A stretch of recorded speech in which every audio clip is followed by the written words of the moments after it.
ఇప్పుడు మనం bank coaching తీసుకోవడానికి కామన్గా మనకి కొన్ని డౌట్స్ ఉంటాయండి. ఆ డౌట్స్ ఏంటంటే కనుక ఫస్ట్ డౌట్ ఏంటంటే ఈ నోటిఫికేషన్లో సంవత్సరానికి ఎన్ని పడతాయి. తర్వాత నెక్స్ట్ వన్ ఏంటంటే దీనికి ఉన్న సిలబస్ ఏముంటుంది అంటే సబ్జెక్ట్స్ ఏముంటాయి. నెక్స్ట్ మాకు క్వాలిఫికేషన్ ఏముండాలి, తర్వాత పర్సంటేజ్ 70 ఉండాలా 60 ఉండాలా ఇంకా తక్కువ ఉండాలా అన్నది ఒక డౌట్ అండి. నెక్స్ట్ మనకి ఏజ్ లిమిట్ ఎంతవరకు ఉంటుంది, బ్యాంక్ పిఓ ఎగ్జామ్స్కి ఎంత, బ్యాంక్ క్లర్క్ ఎగ్జామ్స్కి ఎంత. తర్వాత నాన్ మ్యాథ్స్ స్టూడెంట్స్ ఇక్కడ ఉన్న అథమెటిక్ సబ్జెక్ట్కి ఇబ్బంది పడాలా లేకపోతే అది కూడా మనం ఈజీగా ఉంటుంది.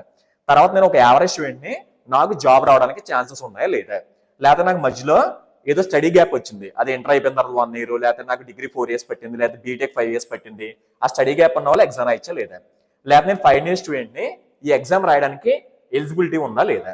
తర్వాత నేను తెలుగు మీడియం స్టూడెంట్ని, బ్యాంక్ కోచింగ్ అంతా ఇంగ్లీష్లో ఉంటుంది కాబట్టి నేను బ్యాంక్ ఎగ్జామ్స్ క్రాక్ చేయగలనా లేదా, నాకు ఏ రిజర్వేషన్ లేదు, నాకు జాబ్ రావడానికి ఛాన్సెస్ ఉన్నాయా లేదా. సో దీంట్లో మనకి ప్రిపరేషన్ ఎన్నాళ్ళు చేయాలి, మనం 3 years పడుతుందా 4 years పడుతుందా, కొంతమంది డౌట్స్ ఉంటాయి కదండి. అది నెక్స్ట్ ఏంటంటే మనకు ఉన్న సబ్జెక్ట్స్కి ఏ స్ట్రాటజీ ప్రకారం ప్రిపేర్ అవ్వాలి. తర్వాత మనకి ఏంటంటే వితౌట్ కోచింగ్ జాబ్ వస్తుందా రాదా, అంటే కోచింగ్ తీసుకోకుండానే మనం మామూలుగా ఇంటికాడ ప్రిపేర్ అయ్యి వస్తుందా రాదా. తర్వాత లేకపోతే ఆఫ్లైన్ కోచింగ్ తీసుకోవాలా లేకపోతే ఆన్లైన్ తీసుకుంటే బెటర్. తర్వాత నాకు ఏంటంటే ఇంటర్వ్యూస్ అంటే చాలా భయం, అది ఎలా క్రాక్ చేయాలి. తర్వాత ఏంటంటే మనం డిగ్రీ అయిపోయిన తర్వాత పీజీ చేయడం బెటరా లేకపోతే కాంపిటేటివ్ సైడ్ వెళ్ళడం బెటరా. ఇవన్నీ మనకు కామన్గా ఉండే డౌట్స్ అండి. ఈ డౌట్స్ అన్ని మొత్తం ఫుల్ క్లారిటీ వీడియో మీకు డిస్క్రిప్షన్లో ఉంటుంది, ఫుల్ వీడియో అనేది ఒకసారి చూడండి. Thank you.